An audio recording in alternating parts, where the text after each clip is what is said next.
मेरे प्यारे बच्चे, आज का संदेश कुछ खास है।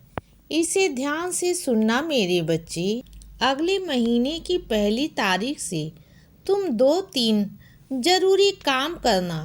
पहला तो यह कि तुम अधिकांश लोगों के हिसाब किताब सही तरीके से कर देते हो, पर एक आध लोगों के छूट जाते हैं बच्चे।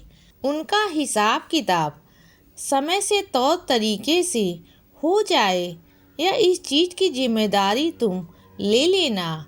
दूसरा यह कि एक स्रोत से तुम्हारे घर पर आमदनी बढ़ जाएगी बच्चे, लेकिन वह आमदनी सही से आ रही है, सारा सब कुछ आ रहा है, वह उसका खर्चा भी सही तरीके से हो रहा है। यह सब कुछ देखने की जिम्मेदारी होगी बच्चे तुम्हारी। तो उसके लिए तुम्हें उस पर भी ध्यान देना होगा कि हाँ, वह पैसा सही समय पर आ रहे हैं, सब कुछ ठीक चल रहा है। तो यह जो भी अब पैसों का लेन देन होगा पहले तरीके से, अब तुम्हारी जिम्मेदारी, तुम्हारा दायित्व तो बनेगा कि तुम इन चीज़ों को दोगे, और इसके साथ साथ तुम अपने जीवन में जो जो चीज़ों को करना चाहते हो उसे भी तुम पहली तारीख से शुरू कर दोगे। जैसे वह कुछ भी हो सकता है कि शायद किसी विशेष किताब या किसी ग्रंथ को थोड़ी देर पढ़ना या अध्ययन करना हो, या हो सकता है थोड़ा सा व्यायाम करना हो, या हो सकता है कि तुम महीने के पहले से लेकर आखिरी तारीख तक उस महीने में तुम्हें कोई विशेष काम करना चाहते हो। तो कुछ भी हो सकता है। हो सकता है तुम सैर पर जाना चाहते हो बच्चे। हो सकता है 30 के 30 दिन तुम अलग अलग जगहों पर जाना चाहते हो मेरे बच्चे। या हो सकता है 30 के 30 दिन तुम आरती में आना चाहते हो।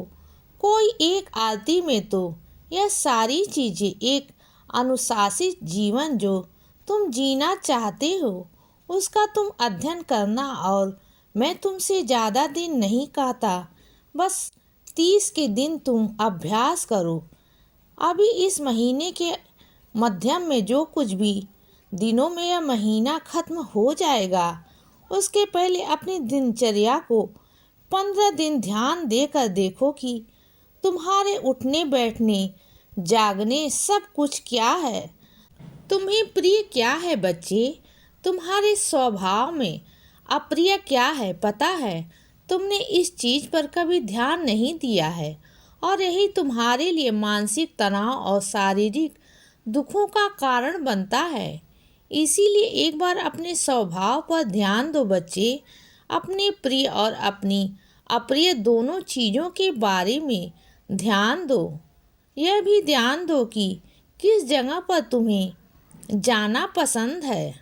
यही सारी चीज़ें होंगी बच्चे, तुम देख लेना। या कोई विशेष जगह हो तो वहाँ पर भी यह बात लागू होगी, और तुम अपने स्वभाव को अच्छे से जान समझ लो बच्चे।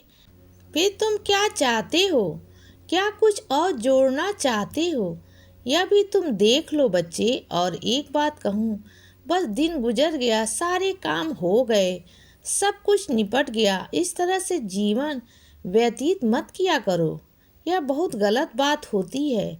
उस दिन कुछ अच्छा किया या नहीं, तुमने इस पर ध्यान तो दो। और कितने दिनों से मैं तुमसे कह रहा हूँ कि पक्षियों के लिए थोड़ा सा दाना रख दो, तुम क्यों नहीं रखते हो बच्चे। तुम्हें लगता है ना एक तरफ की कितनी मंत्र जाप कर लूँ, कौन सी सिद्धि कर लूँ कि मेरी इच्छाओं की पूर्ति हो जाए, और दूसरी तरफ जो इतना आसान, इतना साधारण तरीका है जिससे जीवन बदल सकता है, किस्मत बदल सकता है बच्चे, उस पर तुम्हारे भरोसे ही नहीं होता। तुम्हें ना घंटों घंटों तक, जब तक तुमसे कसरत ना कर ली जाए, तब तक तुम्हें लगता है कि तुम्हें परिणाम नहीं मिलेगा, कि उन्हें आसानी हो गई। विपरीत मौसम में, विपरीत परिस्थिति में उन्हें उनका खाना मिल जा रहा है, उनके घर के लिए वो ले जा पा रहे हैं बच्चे। जो आशीर्वाद मिलेगा उसकी तुम्हें कल्पना भी नहीं है। इन छोटी छोटी चीज़ों में ना जीवन बदलने का रहस्य छुपा है। कोई बहुत बड़ा मंत्र नहीं है जीवन बदलने का, खुशहाली की ओर जाने का बच्चे। और हाँ, अब हर ओर काम करो जो तुम्हारे जीवन को सुखद और बढ़िया बनाता है। कोई भी व्यक्ति अगर ऊंची आवाज़ में बात करे तो उसे यह कहने में हिचकिचाहट मत किया करो, उसे इस तरह तुमसे बात नहीं करनी चाहिए।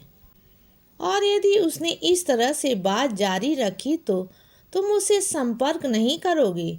यह कहने में बिल्कुल भी देरी मत लगाओ। जो चीज़ अच्छी नहीं लगे उसका खुलकर जिक्र करो। जिक्र करना भी ज़रूरी है। अपने आप को क्या पसंद है क्या नापसंद है वो सामने वाले को मालूम होना चाहिए, पता होना चाहिए। और हाँ, तुम्हारा सवाल था ना कि मैंने तुम्हारे पारायण को स्वीकार किया या नहीं। मैं तुम्हारे पाठ को स्वीकार करता हूँ या नहीं तो शायद तुम्हें यह समझ नहीं आता, पर तुम जब वह पाठ करते हो ना तो मेरा पूरा ध्यान जाता है। हालांकि मैं एकदम तुम्हारे सामने आकर इसीलिए नहीं बैठता हूँ कि तुम घबरा जाओगे। इस वक्त तुम्हारे भीतर थोड़ी सी शक्ति में कमी आ गई है, जिसके कारण अगर तुम्हारे समक्ष मैं बैठूं तो तुम्हें थोड़ी सी घबराहट होने लगेगी कि तुम्हारे पास हूँ और मैं तुम आजकल थोड़ा सा घबरा जा रहे हो, मुझे ये भी दिख रहा है। बच्चे, अचानक से रोशनी से डर लगना, अचानक से अंधियारे से डर लगना, ये सारी चीज़ें तुम्हारे साथ हो रही हैं। ये चीज़ें अजीब नहीं है। इन सब का तालमेल, ये सब का एक रहस्य है जो तुम्हें पता चल जाएगा। जिससे प्रेम करो दिल लगा कर करो बच्चे, और जिससे नफरत करो उससे पूरी तरफ से दिल हटा दो, मन हटा दो बच्चे, दिमाग हटा दो, सोचो तक नहीं। हमेशा इसीलिए खुश रहो बच्चे।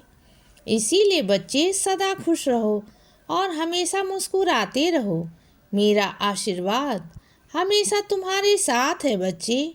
अब सुबह हो गई है मेरे बच्चे। सुप्रभात।